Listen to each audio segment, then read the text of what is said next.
A friend of mine, this writer over in Texas, he asks me to write something about a day. The day, he says, that changed the rest of my life. I'm not so sure I'd call him a writer, but he damn sure is a friend, which is why I'm writing this now. But before I tell you some things I've never even told my family, I'm going to say a few things about my life. First, except for the guy who talked me into doing this, I never met anyone who has lived a life like mine. I don't have a lot of friends, and I make it a point to avoid what our nation has come to refer to as normal people. To put it in the words of a former minister of defense in one of those not so sovereign nations in south of Panama, Esos idiotas ni siquiera se entienden. the fact that only 13% of Americans can understand the language of an invading population, well, there's a little something about yourselves if we're going to share. What that woman said right before she was shot by a freedom fighter, Reed paid hitman here, I should know because I paid him, was, "Those idiots don't even understand each other." She was talking about us. So that's pretty much it. Americans don't really understand themselves, and they damn sure don't understand each other. It happened way sooner than this, but I'm pretty sure the memo from the headshed was sent out when they took the word indivisible out of the pledge. See, that's another thing, this headshed, the place where our groupthink comes from, in the guise of talking points. If you want to understand my story, you have to understand your own. That's because they're both about following. After that incestuous rape of the Constitution that took place in my home state, Florida, a consortium of billionaires bought up nearly every newspaper, radio station, billboard, and media outlet that ever existed. Goodbye, rock and roll. See you, diversity. Bye-bye, rugged independence. Given the dismantling of the Fairness Doctrine and Billy Boy's offhand squirt that became the Telecommunications Act of 1996, the word news was converted to the term infotainment, which basically means information purported to be news that doesn't have to be news at all. So-called news can now just be somebody's opinion, repackaged as hard news. Kind of like those weapons of mass destruction over in Iraq, which, by the way, were there. It's just that we were the ones that had them. So presto, America got a neural upgrade. No need to think for yourselves anymore. The producers and the studio deck execs are taking care of all that. But enough about you. Let's talk about me. I was born poor in rural Florida. I have very few memories that aren't painted on the canvas of survival. Our farm was middling for poor landholders, 160 acres. We raised some chicken, cattle, hogs, and geese, and ate everything that dared to ignore the private property signs that were posted everywhere. Every spare minute was spent on our animals and crops. Neither of my folks had a high school education, and beyond the fact that my mother could hit hard and my father could hit harder, I didn't know much about either of them. I had two brothers and a sister who left home when she was 14 by way of flagging down a truck driver on US 90. I'm guessing my mom was relieved because she didn't so much as report the incident to the police. I must say, though, my father and older brother stayed down in the mouth about it for a pretty fair piece. I was big and I was ignorant. The schools never quite failed me. I did like to read, but my grades were always on the edge. When I got to junior high school, my size kept me from being bothered by the bullies, and my status as cedar chopper kept even the least ambitious girls away. All this was for the best because I had no time to spare due to the chores. I'm not kidding about the work. It was the one constant of my life. So the first thing to know about me is that unlike most, not all, but most Americans, I know what it's like to be hungry. I know what it's like to do your best and get nothing but a beating for your best.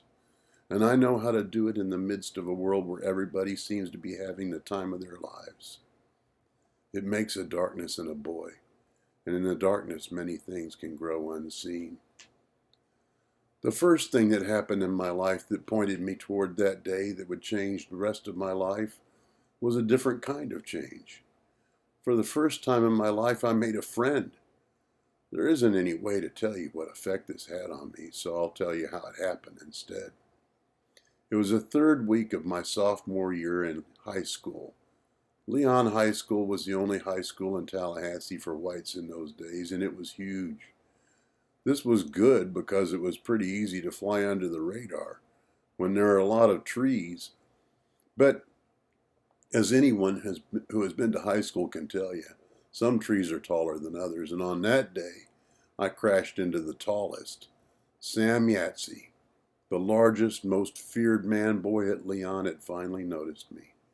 As I've said, I'm big, and even though I wasn't as big as Sam, I was big enough to qualify for his trophy wall, and Sam was in a hunting mood.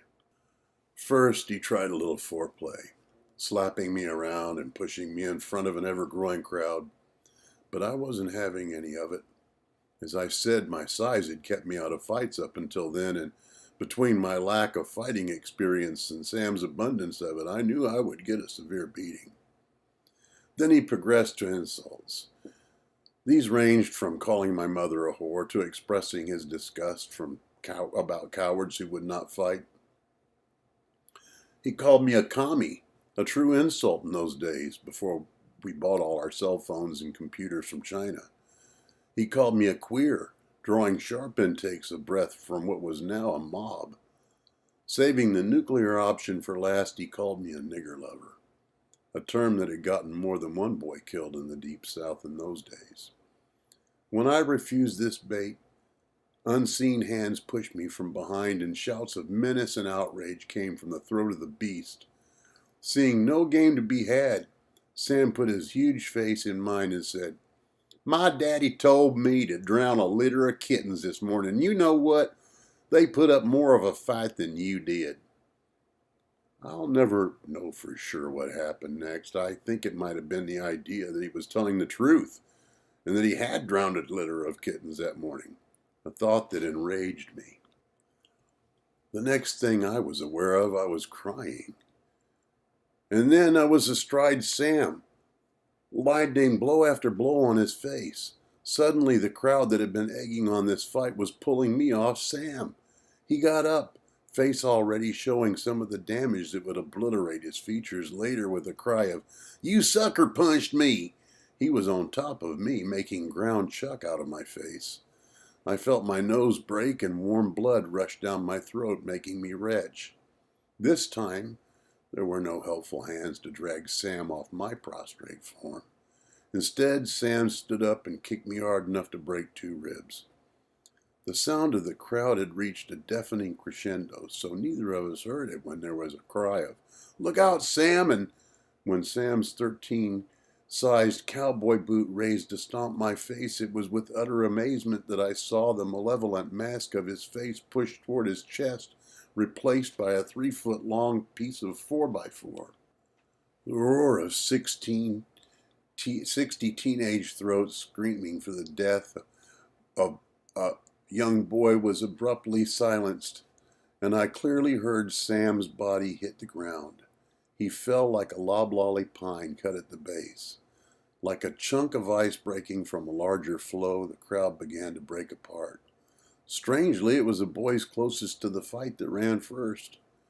This seemed to speed up the exodus as the mob was sectioned off first, making for less cohesion, a lesson I used to good effect later and that you, dear reader, should reflect upon much. In less than 90 seconds, the crowd had evaporated. The fight, which had taken place on the edge of school property, had left me alone with a large boy I didn't remember seeing before. Lots of trees, remember? His upper body was heavily muscled, and he bore the marks of recent acne outbreaks on the side of his forehead and the cheeks. Shifting the 4x4 to his left hand, he bent over and gave me his right. Sam wasn't dead, which was a good thing, but he was never really Sam again either. Turns out he came from poor too, so the police never really got what you'd call real interested. In those days, boys fought and boys got hurt. It didn't hurt any that not one witness in the fight had a clue as to who I or the other boy was. Between Sam's bad memory and me staying home to heal up for a month, the popularity system, which knew nothing of us, allowed us to go on as if nothing had happened. That boy and I became the best of friends, a relationship I suspect many people know about more than they would care to admit. Both of us were deeply distrustful of others, and his selfless act allowed me to trust him, and my trust in him gave him the same gift. Over the next 2 years, he gave me a first-class military education, from Lao Tzu to Marcus Aurelius. His dad was some kind of high up in politics and education, and he had a better library on war than West Point. I, in turn, taught him forestry, animal husbandry, and all the agricultural secrets you can't find in books. When our time for the draft came, his number was high, as he had said it would be. We both knew that I would volunteer. Never let it be said that courage will lead the way to victory. America has picked its teeth with the bones of many a courageous enemy. Nor must one be particularly courageous to win a bet or gain the spoils of war. I've never seen a vulture that did not take flight when threatened. But war is about the best thing that ever happened to their kind. After a perfect military record in Vietnam with many medals won, not by valor, but by reason and strategy, I came back to the States for a while as a Delta Force instructor. I hated it. All the inconvenience of war with nothing to show after our first few outings but waiting. Hell, I was ready to quit after Eagle Claw. So I did. I made my way through one crappy war after another, from Congo to South America, where I saw action in practically every country there. Thing is, winning so-called wars of revolution in poorly armed, largely untrained countries with armies that know nothing about fighting begins to wear thin, at least for a pro. So I quit again. I know there's the Middle East, and there are true challenges there for a military strategist. The difference there is that will always be a series of wars about hate. Whichever sides win, it's hate that rakes in the chips, so no thanks. Nowadays I live on the coasts of Florida. That's right, I said coasts, as in the Gulf and the Atlantic. Mostly I fish, and lately I've been writing a historical guide to Florida. Hey, even an old boot needs something to do, right? Oh, hey, I almost forgot. The day that changed my life. I promised, so here it is. It was the day I went off to the induction center with my friend. He had to come along to see me off. As the moment arrived for me to board the bus, I asked him one last time to come with me.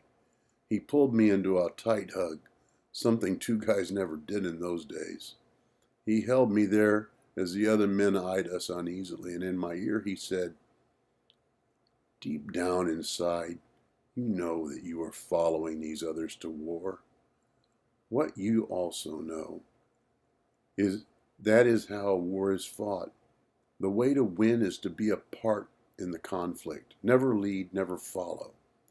Just bide your time, pick your shot, and take your winnings home."